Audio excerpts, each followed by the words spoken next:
So welcome everyone to this talk, which is about the ESP8266 microcontroller and free and open source software. There's a few people filing in. If anybody can shuffle down, might help to make some space. I'll just start with a really quick introduction to myself. My name is Angus Grattan. I used to be a software developer for quite a while. I did sort of back-end software stuff, and I gradually kind of drifted towards doing more hardware and embedded systems projects. I was extremely fortunate. About 5 or 6 years ago, I got hired to be a control systems developer for a small particle accelerator. And that let me really kind of get into doing a lot more in-depth hardware and control systems programming than I'd done before. Since moving to Melbourne 3 years ago, I've been doing sort of bits of hardware design and embedded design, some work with Freetronics. And these days, I sort of do general embedded development under the name Red Yak. This talk is about the ESP8266 microcontroller, which is made by a company called Espressif. How many people in the room had heard something about the ESP8266 before this talk? So almost everybody. I guess I should have asked the opposite question. How many people have one? How many people have more than one? More than 10? OK, we'll have a little support group afterwards, I think. So for the people who aren't familiar with it, the ESP8266 is a microcontroller, so a small computer with I/O connected. It's a 32-bit, 80 megahertz that can be overclocked processor. Uses a somewhat unusual architecture called Xtensa, created by a company called Tensilica, and now it's owned by a larger hardware company called Cadence.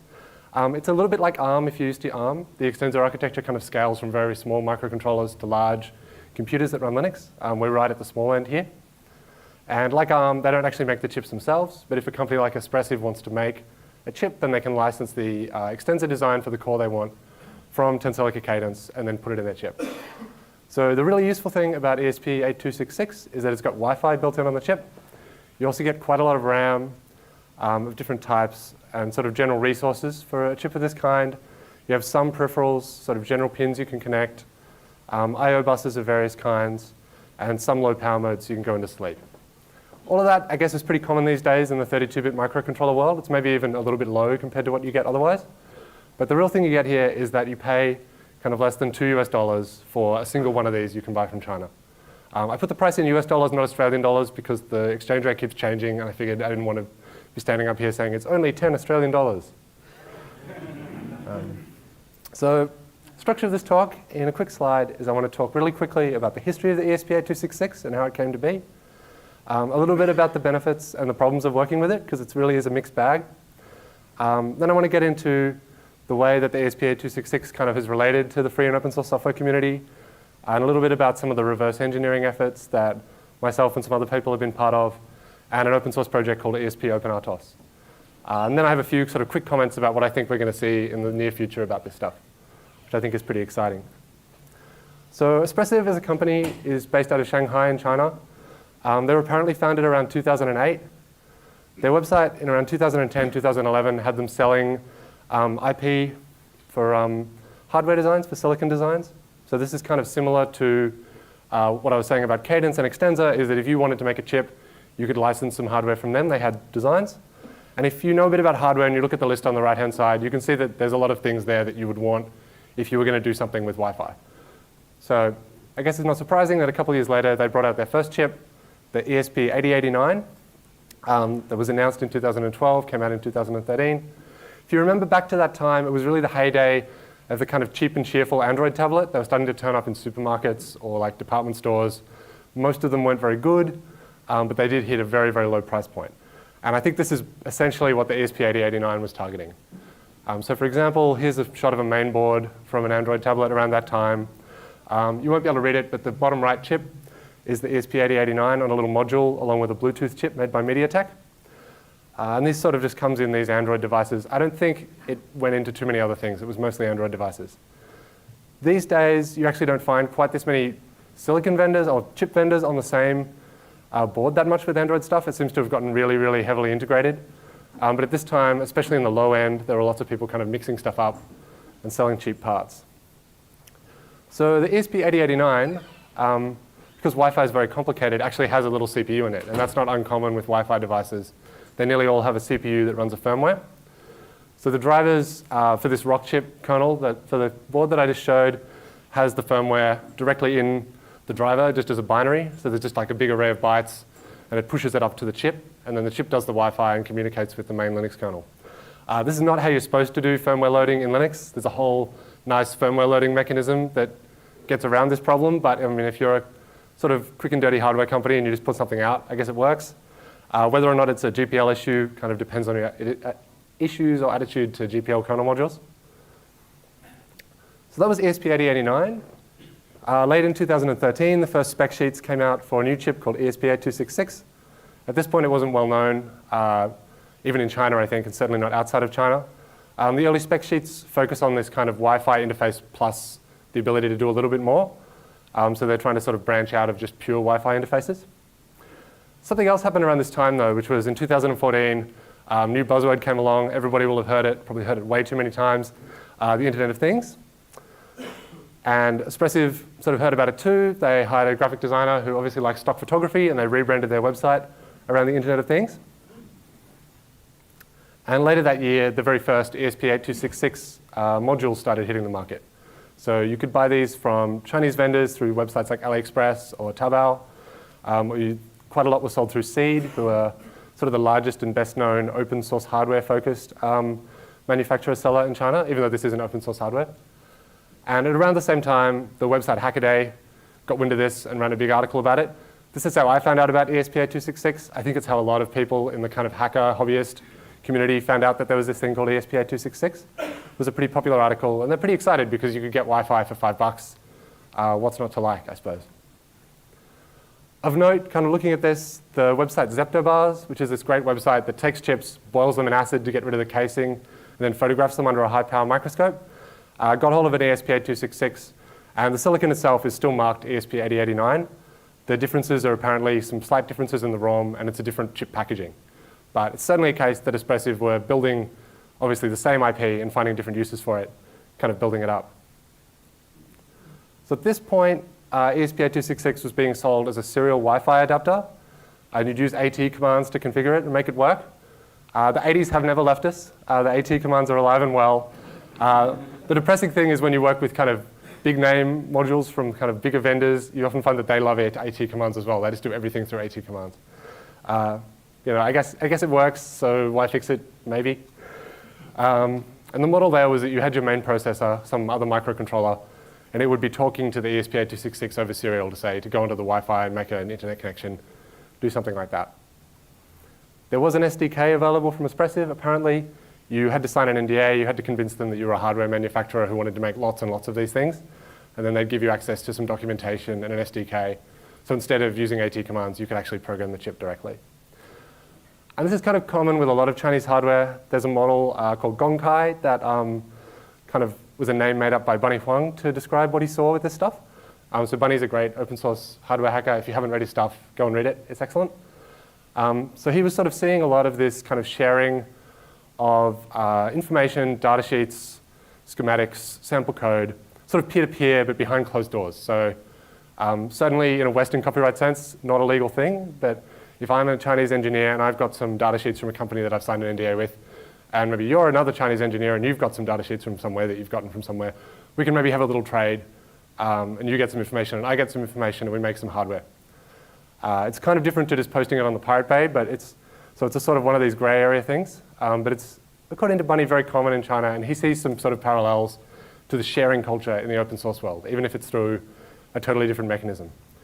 I recommend checking out a project called Project Fernvale, which was one of Bunny's attempts to kind of take Gongkai hardware and bring it into the kind of open source world by doing sort of clever reverse engineering tricks. The Gongkai approach didn't last very long. About a month after that, publicly leaked virtual machine turned up on the internet with the NDA-only SDK on it. A lot of people got very excited, went and downloaded this. It had a proprietary compiler coming from Extensa that they'd license you. But people still started playing with it, digging around in it. That same month, something called CallZero ABI support for Extensa landed in GCC. So because Extensa chips ran Linux already, there was largely Extensa support already for the larger chips in GCC, but the way that functions were called varies between the big chips and the small chips, and only that function call support wasn't there. So you could compile code, but you couldn't call any functions. And a Russian developer called Max Filipov, who actually works for Tensilica, landed that support in GCC. It's not clear to me whether that was a Tensilica-funded contribution or a private contribution of his own, because he's been quite involved in the community too. But the sum result was that you could use GCC to work with the Espressif code, although you still had to use a leaked NDA-only virtual machine. Espressif, I think, noticed this though, and they publicly released an SDK. It works with GCC or with the proprietary compiler. Around this time, stuff started happening really fast. A project called NodeMCU appeared in the same month that let you run Lua on the ESP8266. That was originally a closed source project using, I think, the NDA SDK, but after some sort of pressure from the community, they open sourced the Lua interpreter parts, which were mostly other people's open source projects anyway. And this also made quite a few people, I think, sit up and notice that, hey, there's this chip and it's really cheap and it's also pretty powerful. If you can run an interpreted language like Lua, there are a lot of restrictions on what you can do, but the fact that you can do it at all on this budget is pretty impressive. And in the time since then, there's been a port of Python called MicroPython and some stripped down JavaScript frameworks. JerryScript is maybe quite interesting because that's a Samsung project. So, and I believe they've merged support for that platform into their open source JavaScript interpreter. Another thing came out at the end of 2014, which was a second SDK from Espressif that used a real-time operating system. So the first SDK sort of used their own kind of hand-rolled structures for dealing with things like concurrency issues and networking issues. And this SDK was based around the FreeRTOS real-time operating system framework, so you could have tasks and message queues and a few other things, and you could multitask. And you could also use like a blocking sockets API if you wanted to, which made porting certain kinds of code a lot easier, writing in certain styles a lot easier. And they also released some limited source code at this point. Like up until then, it had just been binary libraries in the SDK with headers if you were lucky. But at this point, at least, the FreeRTOS code, which is under a GPL plus linking exemption license, came out, and some other bits and pieces came out as well. In March of 2014, the last really big development to date happened, I think, which is that an Arduino board support sort of package for the ESP8266 landed. So if you're a hobbyist or an artist or somebody using the Arduino IDE, you could install ESP8266 support and you could run stuff on the Arduino. This is particularly kind of a case of things happening at the right time for the right reasons. The Arduino team recently made it very easy for third-party hardware to be added to the IDE, whereas before then you had to either be official sort of Arduino-supported hardware or you had to sort of do hacks and patches and things never really quite worked very well, whereas now you put a URL into the Arduino IDE and it downloads everything and it just works. You can start, if you have the Arduino IDE, a recent version, you can start programming on ESP8266 in sort of 10, 15 minutes. And the Arduino core support as well just attracted an enormous amount of attention. I think it's a real kind of like open development success story that Ivan, the original developer, posted it on GitHub and a whole lot of people got involved. You can sort of see there are now quite a few very dedicated developers and a lot of people contributing patches. Obviously, number of contributors is not always a sign of quality, but it is a sign of some amount of level of interest and some amount of momentum. And I think the momentum of this project has been huge. There's a whole lot of extra support in the Arduino core now for doing things that I think the original Arduino team never imagined. And some of Ivan's achievements in sort of shoehorning networking code into something that was never really designed to do networking at more than a very trivial level is really kind of remarkable. And by comparison, so there's been 97 contributors in under a year on the ESP8266 Arduino core. The Arduino core repository's only had 162 contributors to it in that time, which is not, again, not an indication of quality, but it is an indication of enthusiasm, I think, and the attitude of the developers. All of this, of course, despite being open source, is on top of this binary SDK. So there's binary libraries underneath, but there's this whole world of kind of open source stuff appearing on top. Since then, up until now, I think largely it's just been sort of maturity. The SDKs out of Espressif have been fixing a lot of the bugs. They've been adding header files for functions that didn't have header files and other sort of cleanup kind of issues.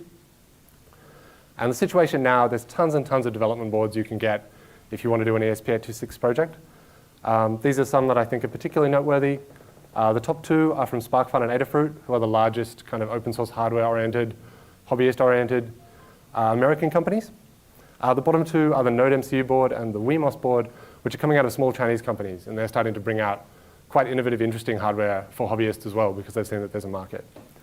3 out of the 4 of these boards, you'll see the metal can on top, which is for sort of containing RF emissions. And those modules actually have FCC test reports filed.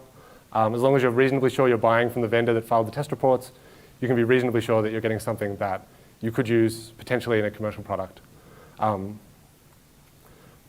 So very, very quickly, I just want to walk through some of the sort of common kinds of projects people are building with ESP8266. I could spend all day talking about these, but here's just a few quick ones. And trends, there are lots and lots of lighting projects. You can buy that addressable LED strip for very, very cheaply, where you can make any color you want for each LED. And people are building these into whatever by just attaching them to ESP8266, very cheap programmable lighting controller projects. This one, for example, I think integrates the Philips Hue protocol, so you can control it through their software, or you could. I think they've cracked down on that recently, but that kind of thing. Lots of people building wireless power monitoring projects to do sort of home automation monitoring of power sources in various ways. And there's a lot that kind of just provide kind of like lo-fi DIY versions of really popular commercial IoT products, which I think is kind of fun. Like this is a DIY Wi-Fi smoke alarm notifier that just uses a microphone to listen to your existing smoke alarm and connect to the internet. And obviously it's not the same product, but it's neat that you can kind of just go and tinker around and build something like that and have it connected to the internet and play around with it. And sort of a quick honorable mention to the project that John Spencer and myself designed that we built on Monday, which was a solar-powered gardening sensor, so for soil moisture, temperature, barometric pressure, humidity, with a lot of extra features kind of bolted on so people could build their own projects out of it with whatever they wanted to do. And we built these, and everybody got them up and connected to the internet on Monday as part of the Open Hardware Miniconf.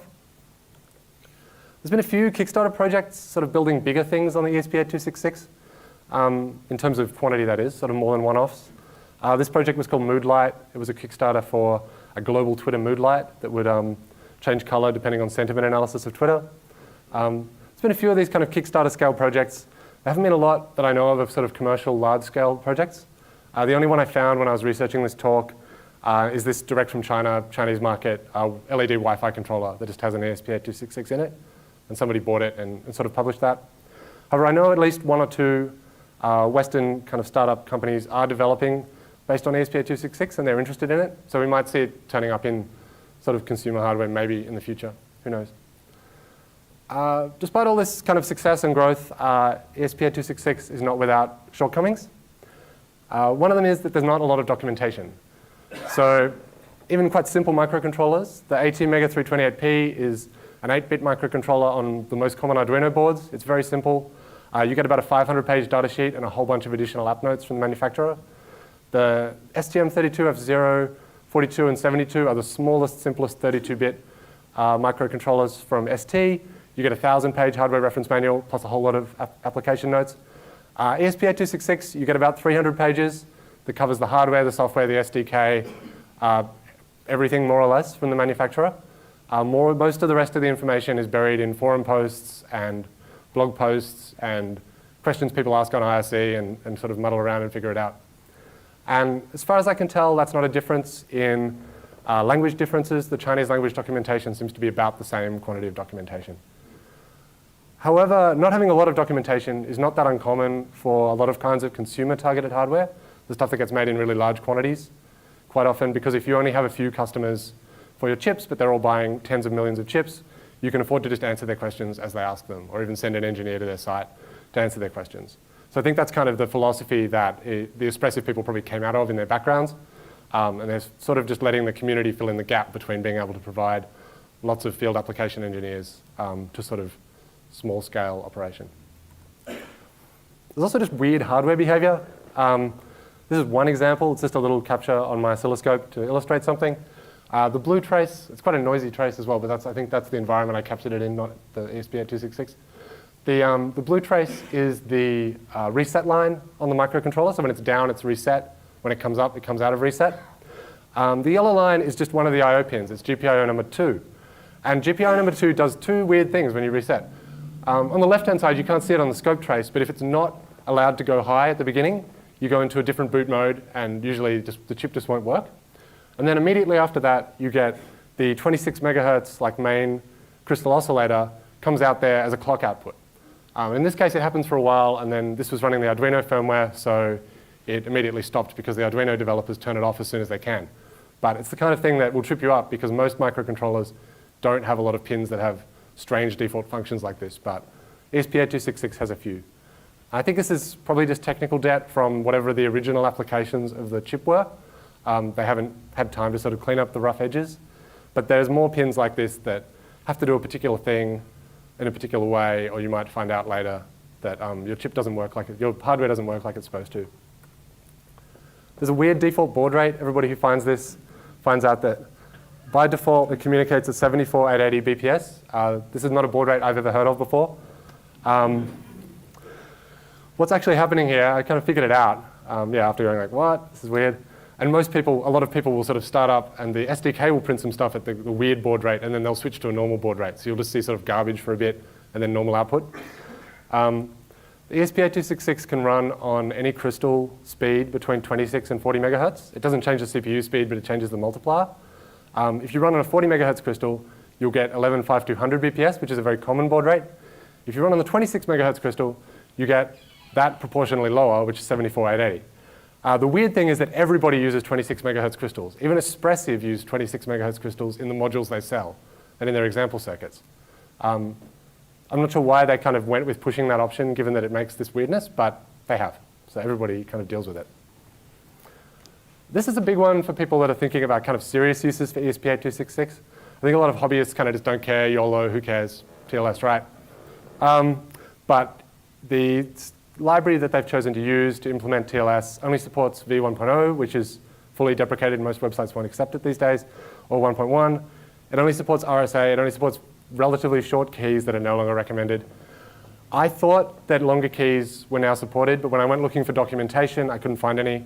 The documentation still told how to do 1024. So I think kind of if you go off on your own, you might get that to work with longer keys.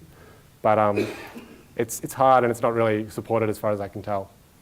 And there are other problems with TLS on the hardware in that you are pushing the limits of what a little microcontroller can do. Although, as I'll sort of get to in a bit, there are other possibilities. So kind of take away from those particular examples, there's more examples, I just didn't want to talk for the whole time about weird hardware, is that if it's not working, look around for undocumented weirdness. Don't assume that it'll behave like the other microcontrollers you've used. I guess questioning your assumptions is good debugging practice anyway, but just do it extra hard this time. So the next part of the talk, I just wanted to talk about the way that free and open source software interacts with the ESP8266. We've already mentioned a few kinds of open source software. There's a GNU C compiler, obviously, that's enabled a lot of the growth and popularity. There's like a lot of frameworks that are open source that have been ported across to ESP8266, all kind of running on top of a binary-only SDK. The SDK itself uses quite a bit of free and open source software. The TLS library is one called AxeTLS that's been around for a while, kind of a lightweight TLS library that's unfortunately not being regularly updated anymore. The IP stack is an embedded IP stack called LWIP that's also quite common. Once you get down below the IP stack in the network layer, there's PSP-Mac 8211 and WPA supplicant code, I think taken from BSD releases of those things. There was UDHCP, which is part of the BusyBox project there as a BusyBox client and server. Some people, including myself, kind of pointed out quietly to Espressif that that was GPL, so they should release source for that, and they kind of removed it in later versions of the SDK and rolled their own DHCP support. Most of these libraries are not exposed to the end users. They've kind of created their own vendor APIs on top. I think if there's one like common thread that I find dealing with a lot of vendor libraries for things, it's creating extra abstraction layers that often aren't any better than the things you had to begin with. But they've kind of wrapped all of this up in their own APIs. I think they've started adding back-in headers so you can get at the functions that they've wrapped because people were complaining. There's almost no source available for these things. Although most of them are BSD licensed, you are supposed to attribute that you're including BSD licensed code as a term, as part of the license in your SDK. There's none of that. You just get the wrapper headers with their copyright notice on it and their licensing. And it's also just frustrating not being able to see the source and see how exactly they're using these. We figured out they're in there just because the libraries still have symbols in them. You can dump out the function names and symbol names and see, obviously, that that's an open source library that's been wrapped up. But it's not clear. There are a few fragments of source code out there. Espressif are doing regular releases of their IP stack separately to the main SDK. They release source. I'm not sure why they do it separately, but they do. And in the real-time OS SDK, the sort of GPL plus exception RTOS parts are out there, and they release the TLS library in that SDK, but not for the other SDK. I don't know why. It's hard to see how these parts integrate, though. They don't build by default as part of the experience. Modifying them may be awkward. They're not done in the way that if you work with open source software, you're used to seeing things work. The initial SDK license was also kind of funny. They've moved away from this now, but I think it's just kind of interesting to point out anyway. If you read this text, it might sound familiar to you. That's because it's the beginning of the GPL version 3. They distributed their initial binary SDK under GPL v3 that had been edited to remove any mention of source. This didn't really make sense, obviously, because if you take out the part, they took out the part about conveying non-source forms, which gives you permission to distribute the binaries. So you didn't have permission to distribute anything. And it's also a violation of the Free Software Foundation's copyright on the GPL. I guess it's easy to poke fun at this stuff. I did think it was kind of funny. After a few people pointed it out, they changed it. I think it's actually kind of a positive sign that, to start with, somebody in Espressive maybe did want to do something like GPL release the source. I kind of feel maybe, it's hard to tell. And then basically management kind of beat them back on various points until they were left with kind of a binary SDK. But I don't think it's an accident that this license turned out to be in there. I think it's a positive sign despite kind of misinterpreting the purposes of it. Whereas the RTOS SDK, which was great, was under an MIT license when it first came out, which was still mostly binary, but at least it's the parts that were source were relicensed under a sort of OSI-approved free software license, which was nice. Later in the year, when they got rid of the GPL hacked-up license, they moved everything to a thing they're calling Espressive MIT, which is MIT with an extra clause that you can only use it on their chips. This is pretty similar to how most hardware companies do their libraries. I don't like it because it's no longer meets free software definitions, but pragmatically, it's not terrible. The real problem pragmatically is that you mostly have binaries, you don't have actual source code to look at. Although it does make it annoying if you want to integrate parts of that SDK into something else that you want to keep as under a sort of one license or something like that. So all this discussion of binary SDK kind of brings to an obvious question: does the source matter? This is an open source conference, so I suppose people here would probably mostly say yes. But sometimes people sort of think, well, it's close to the hardware, like you can't run it on anything else anyway. Does it really matter? So I'm just going to tell like one short anecdote. This is kind of something that I saw, but I don't really think it's much of an achievement. It's something that anybody who looked would have seen. I was doing some work for John Ox's other company, Superhouse. We were looking at using ESP8266 in sort of commercial hardware and doing a little bit of kind of just due diligence checks. And I sort of noticed that every time I pressed the reset button on a TLS collection or I powered the device up, the sequence of random bytes in the TLS handshake was exactly the same. I think people can probably guess where I'm going from here. So that was in the packet dump. Then I took a raw Wi-Fi frame dump, and the WPA key nonce, which is supposed to be random every time, was repeated in exactly the same fashion. I was like, okay, we don't have an entropy source. There's no source code, so it's not really clear what's happening. It would be nice to be able to just go and look at it or to audit the source to see things like this. However, I knew that this library was based on the open source AXTLS library, so I went and looked at the upstream library. And what you have is a sort of random number generator framework built into there. There's a bunch of clauses at the top for getting entropy any way they can on different platforms, because it's a multi-platform library. At the very bottom, there's kind of a catch-all that just gets like, well, I guess this is kind of random, we'll use that. It takes some stack memory above the current stack address and puts that into an entropy pool, and it takes the address of the stack frame that it's running at. Maybe on a bigger processor, that's not terrible. On an embedded processor, it's pretty predictable, because you get exactly the same thing every time you start it up. And disassembly of that bit of the code kind of confirmed that, yes, that was what was happening. To Espressive's credit, they fixed this. They have a bug bounty if you report bugs to them that they declare legitimate. They pay some money, so they pay me some money. I guess that's okay. When I reported it, I recommended to them that they use random noise from the analog to digital converter somehow. That was my sort of suggestion for what I could think of that would be a good random number source, because random numbers on an entropy in particular on embedded is a problem. When they first released it, they used some internal counters in the Wi-Fi hardware, something to do with the Mac that sort of incremented very, very fast. And they didn't seem to me like they seemed pretty unpredictable, but I'm not a cryptographer, I'm not a security person, but I was like, okay, that's obviously better than the same every time. That's a start. But that's where things get kind of interesting, because that part of the anecdote is one thing, but later on, it became evident that the ESP8266 has a hardware random number generator in it. And this text is not from Espressif documentation. This is from a reverse engineering project that I'll talk about in a minute. And a developer called Alex Stewart, who's very active, just started poking at memory to see if he could find things that seemed to have high entropy content, because we were trying to think of a good entropy source we could use. And he found an address that he could just dump what looked like random whitened data out of. And he ran sort of like the NIST entropy tests on it, and it looked pretty good.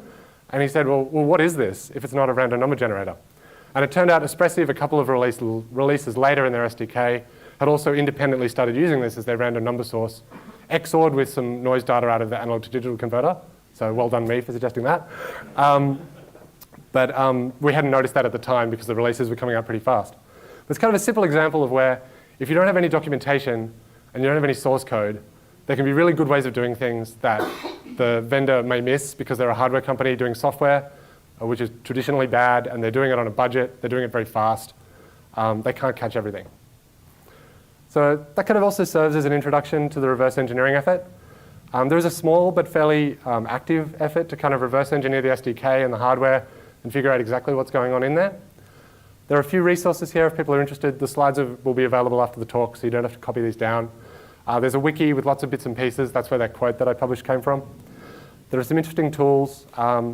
Alex Stewart, also known as Fugod, has published a really nice, better objdump, I guess, to do disassembly that looks at some of the metadata left in by the Extensa C compiler and uses that to reconstruct the basics of function calls and things like that. Because we have symbol information and a little bit of metadata around the libraries, we can actually fairly quickly get to an indication of what the code was supposed to do. There's another project called Scratch-A-Bit, which is probably worth checking out too. I find XTObjdist was more useful for me. Until recently, I was also going to say that the Radare 2, the best known reverse engineering framework that's open source, was adding support for Extensa.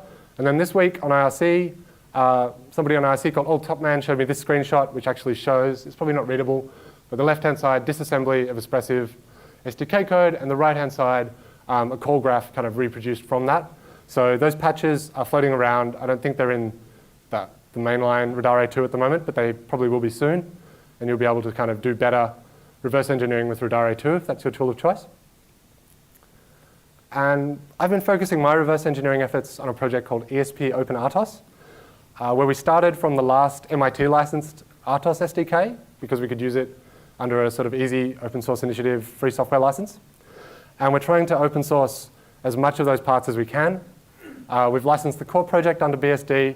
We've gone through and found all the places where Espressif did weird things to upstream code in the way that vendors love to do, and we tried to sort of make it so that it's as close to the upstream code as possible so we can merge updates. We're generally just trying to sort of clean things up. This project was originally sponsored by Superhouse as well, which was great. They sponsored the first sort of efforts of development before we sort of changed to a different hardware platform for hardware-related reasons. But it's still going, and it still has contributors. I'm working on it on my own time. Other people are working on it. We have upstream-friendly versions of the RTOS SDK, the IP stack. We have an actual libc. For some reason, Espressif decided to create their own kind of libc lookalike that's sort of a libc, but we sort of ripped that out and put in newlib with the nano patches so you could get the behavior you'd expect from a libc. Then we've gone through and basically stripped out, sort of starting from the top down, as much of the binary SDK as we can and started slowly turning it back into source code. This is obviously fairly slow work, but we have sort of configurable C-based startup codes. You can actually control the first thing that the SDK does when it starts up, as opposed to sort of getting handed off from the binary library. And we're at this point where we're mostly open source above the Mac layer. There's a few weird places in the SDK where bits of functionality have gone places that we haven't got to yet. But for the most part, you can do quite a lot from source code. The really nice thing about this as a reverse engineering project is that you don't have to worry about kind of clean room licensing issues for reverse engineering, because we're working from the full software SDK that we're working from is licensed MIT, so we can create derivative works of the binary libraries that are source code and also license those under MIT or relicense them, which saves a lot of the kind of hassles with proprietary reverse engineering. As a very short, quick example, I know it's Friday afternoon, so I don't want to throw a whole lot of source code at you, but a really simple thing. If you want to set a pin on the Espressif SDK, you can use this macro GPO output set. And if you want to set a pin on ESP OpenRTOS, you can use GPO write, basically equivalent, right? When you get to the implementations, the Espressif SDK has this macro that takes the arguments and generates it into a call to this other output set function, and the implementation of that function is binary, because obviously you wouldn't want people knowing how to set pins on your hardware. And sort of if you read that and you're familiar with C, you'll notice a few weird things. Start with it's not sort of input safe. If you put values other than 0 or 1 for bit value, then you'll just get weird behavior that you didn't expect. It doesn't use standard int. They wrote their own version of standard int because I guess they didn't like typing _t. It's not documented. There's no comments. That's just how you set a pin. There's the ESP_OpenRTOS method. We have sort of what I think are quite readable register access macros in a certain style. It's C99. We use standard int, sort of just basic stuff. It's reasonably type safe. If you pass a value that's out of range, it just does nothing rather than doing unusual side effects. And that's the kind of approach that we've tried to extend to where we're recreating the rest of the SDK. A lot of it at the moment is still at the point of being exact recreations of the binary SDK, but that's sort of an interim point at this point. The other big thing that we have is the embed TLS library. This was originally called Polar SSL. ARM bought it last year, and it used to be dual licensed GPL, but then they Apache licensed it in September. Obviously, GPL is a problem even no matter how you feel about GPL, because if you've got binary libraries, you just can't do anything, which is obviously what the GPL wants, but in our case, we're sort of trying to do our best with this mishmash. It lets you use modern crypto. Yay!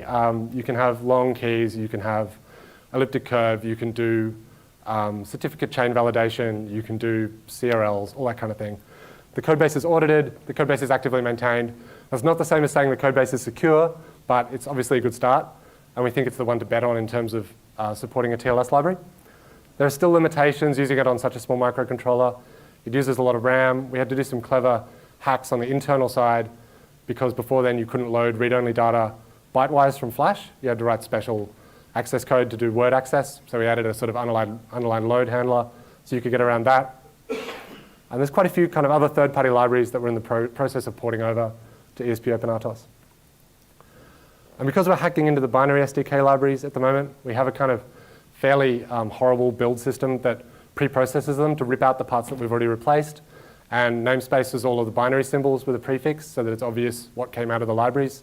Espressive's solution was usually to rename the thing in the third-party library, whereas we're renaming the stuff in their library so we don't have to touch the third-party libraries. And yeah, we're recreating things in C. Alex Stewart deserves a lot of the credit for that. He's doing really good work. I was hoping to have a kind of automated regression test system to show you in time for this, but the open source hardware miniconf got in the way. Because we're going around recreating and then messing around with undocumented hardware, it's very scary to start changing stuff because you don't know what you're going to break. So designed a small board with 2 ESP8266s and a supervisor microcontroller, and the idea is to be able to have automated tests that push code to both of the ESP8266s, and they interact with each other, and they basically say whether they get the expected result.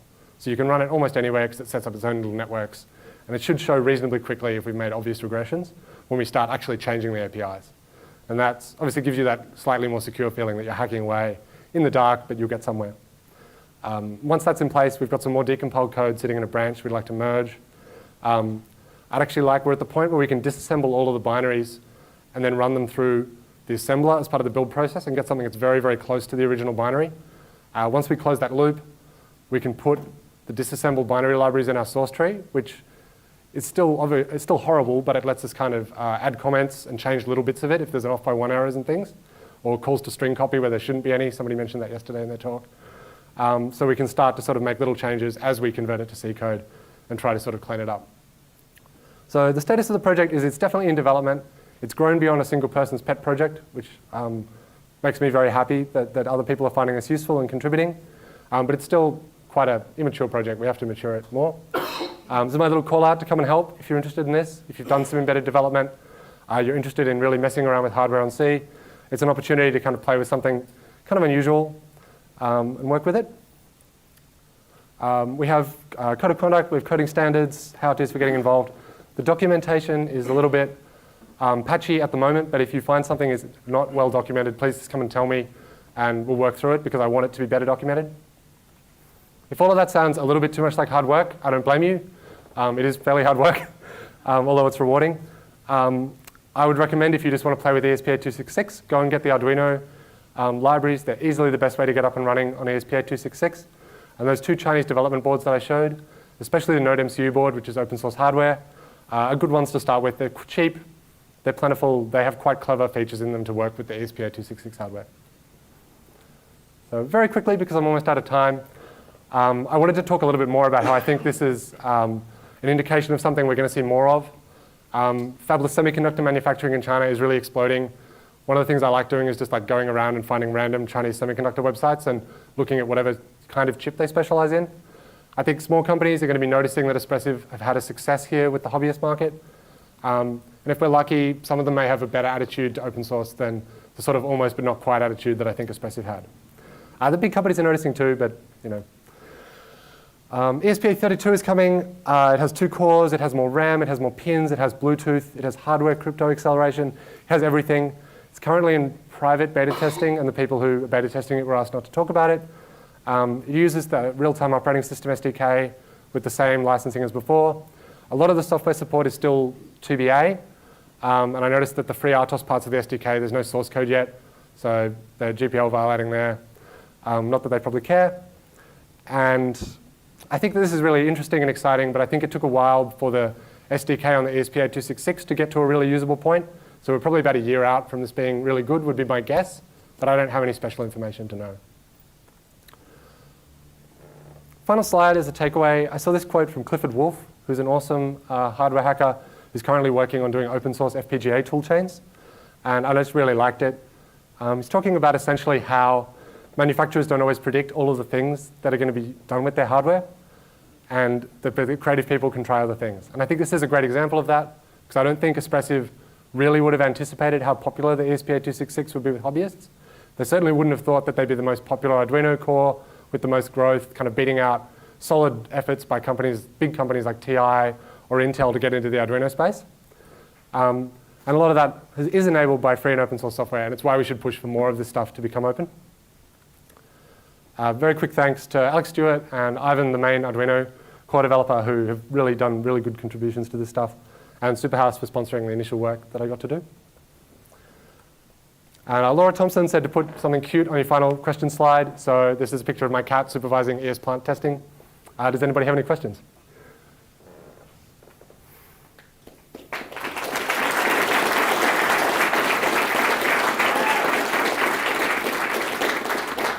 Do we have time for questions, or are we out? Yeah? Any questions? Sure. Yeah, so I played around with the previous SDK, the Espressif one, and one of the big limitations, besides all the insecure TLSness, was the fact you only have one TLS session at once. Is that fixed in the RTOS? The question was, if you use ESP Open RTOS, can you have more than one TLS session at once? The catch is that the TLS spec requires you to have quite large buffers for memory. So potentially you can be sent up to, I can't remember if it's 8 kilobytes, I think it's 16 kilobytes of data at a time, unless the server and the client negotiate a smaller buffer.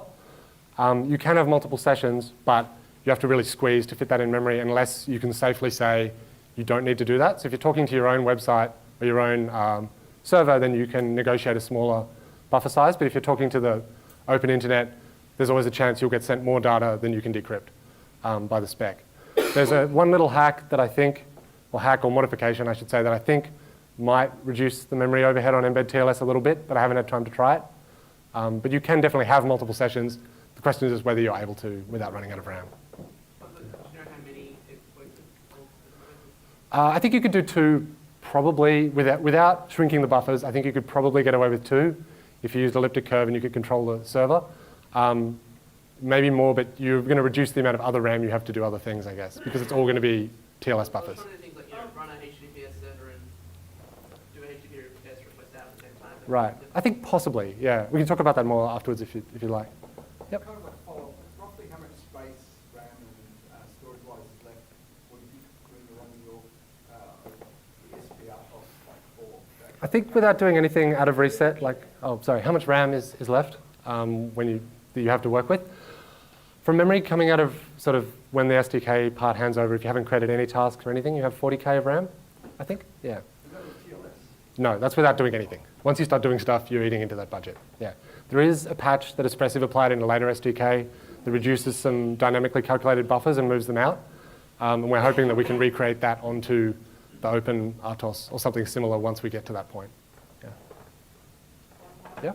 With the all your re-engineering work, has Espressif responded in any positive way? Are they going to just go, oh, great guys, you take it over? Or? I doubt very much that they'll tell us to take it over. I mean, that would be great. Yeah. They've expressed some concerns about people doing arbitrary things with the Wi-Fi radios. So once we get close to that layer, I think they might worry a little bit. Other than that, I haven't heard anything directed directly at us. They did set up an RTOS-like second GitHub project that was trying to be sort of a general framework for RTOS development a little while later. Maybe I'm being egotistical, but I thought that might have been a reaction to what we're doing. But I haven't seen no direct reaction or anything regarding them commenting on it. I think the number of people interested is so huge, and we're still such a small, tiny slot of it, that we're not really a concern, would be my guess. Okay, big hand of thank you to Gus.